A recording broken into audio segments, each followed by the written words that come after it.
Well, a blessed good morning to all, and welcome to Thursday devotion. I trust that you would have had a good rest and you're all ready for this new day, a day like any other day, which is filled with the great expectations of what God seeks to do in our lives. We want to give thanks for the rest of the past night and the glory of this new day. As we take this time out, I invite us to remember our theme for this week, I am the Lord's. A very powerful reflection, and I trust that you are making the effort to remember this in the middle of your day and offer a few moments of reflection and meditation on this message, I am the Lord's. If we can do this during the course of the day, I'm sure that at the end of this week, we will feel a different relationship between ourselves and this world in which we live. So we come now into this time of quiet and stillness. We come bringing our attention towards God, seeking to be in this special place with God at this time. As we breathe ourselves into this space, as we bring our attention into our hearts, as we have a sense of gratitude, and as we wait, having that awareness that I am the Lord's. This morning I would like us to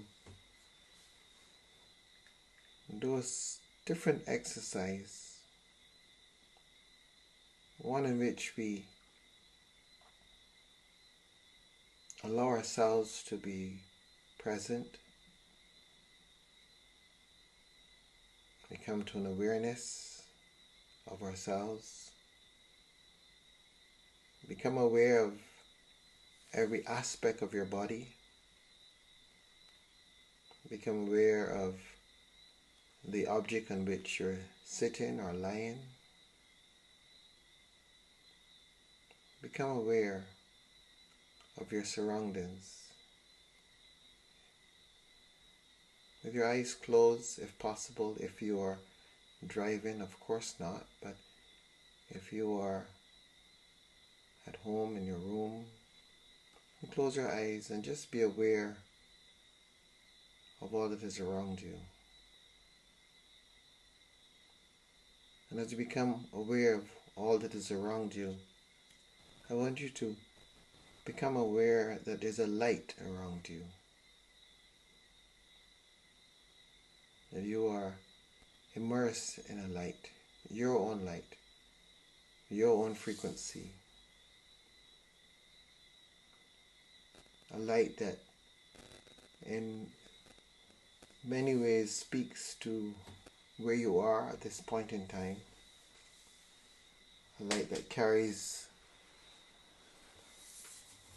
the various colors,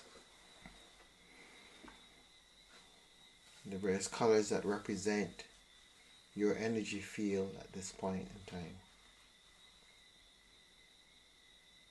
I want you just to become aware of this and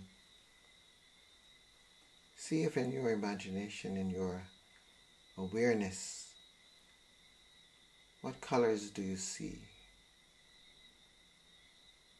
If any at all, what colors do you see in this light that is around you? Is it a bright light? Is it a dull light? What color is it? Just allow yourself to become aware of this light in which you are being held. What are the colors? Just allow yourself to just give some thought to this. Observing how we show up in the world. how we present ourselves in our day-to-day activity.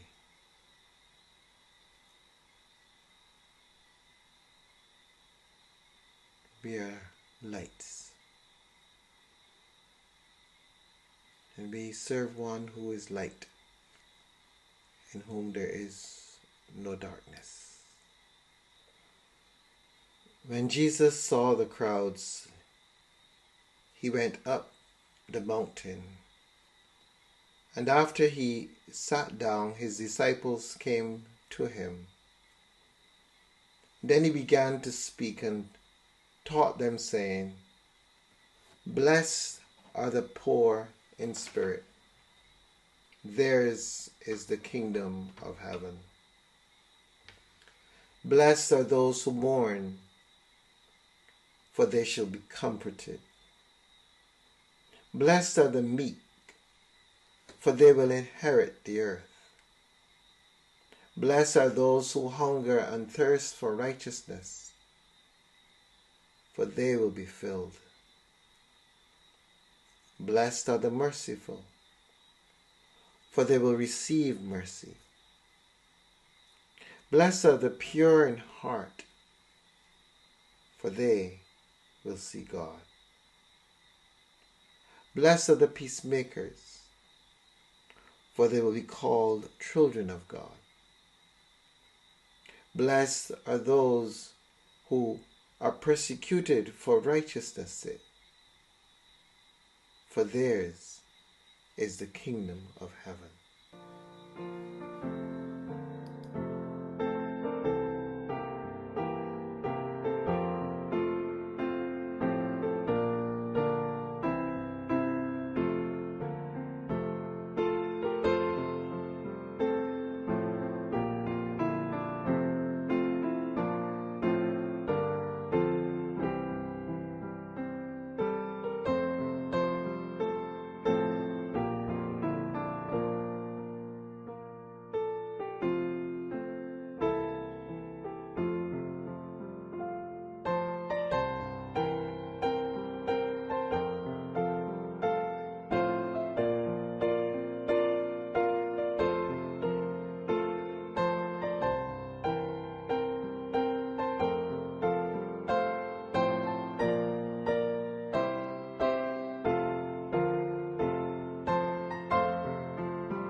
The absolutely beautiful thing about the gospel is the way in which Jesus turns everything upside down. The way in which he lifts up the lowly. The way in which he demonstrates God's love, God's faithfulness, and God's care to the forgotten, to those who are outside, those who are excluded.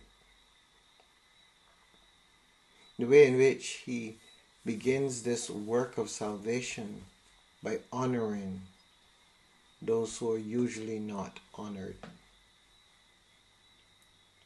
reinforcing in so many ways that each one of them belongs to God. Blessed are the poor in spirit, who hunger. Blessed are those who mourn. Blessed are the peacemakers. These are categories of persons that we don't really give much attention to. Oftentimes they are just perceived as persons that we have to do something for, and sometimes we pity them. But when Jesus speaks of them, he speaks of them in a sense as though they're the crown of creation. And this is a wonderful way to view this entire creation. That those who are perceived to be at the bottom are in fact the crown of creation. This notion that I am the Lord's, when rooted in the outcasts, speaks volumes. Because if the one at the bottom, as far as we are concerned, can claim, I am the Lord's, it just reinforces this reality that we are all the Lord's. We all belong. None of us is excluded. Not one of us is excluded from this wonderful gift of belonging. During this past week, I asked us to focus on that theme. I am the Lord's. I hope you have done that and that you are doing that. Because it is important in this spiritual journey that we have an understanding of who we are. That we understand fully what it means to be in this world. And that despite what may be going on around us, we've got to be able to hold on to something. There's a nice little song that says, will your anchor hold in the storms of life? When the billows roll, when all hell, as it were, breaks loose, will your anchor hold? And it says, the chorus says, we have an anchor that keeps the soul steadfast and sure while the billows roll, fastened to the rock that cannot move, grounded, firm, at peace in the Savior's. It is this anchor. And what is that anchor? For me, it is that sense of knowing that I am the Lord's. I am the Lord's. With that as my anchor, I can go out into the world and I can engage the world because I know that I am grounded.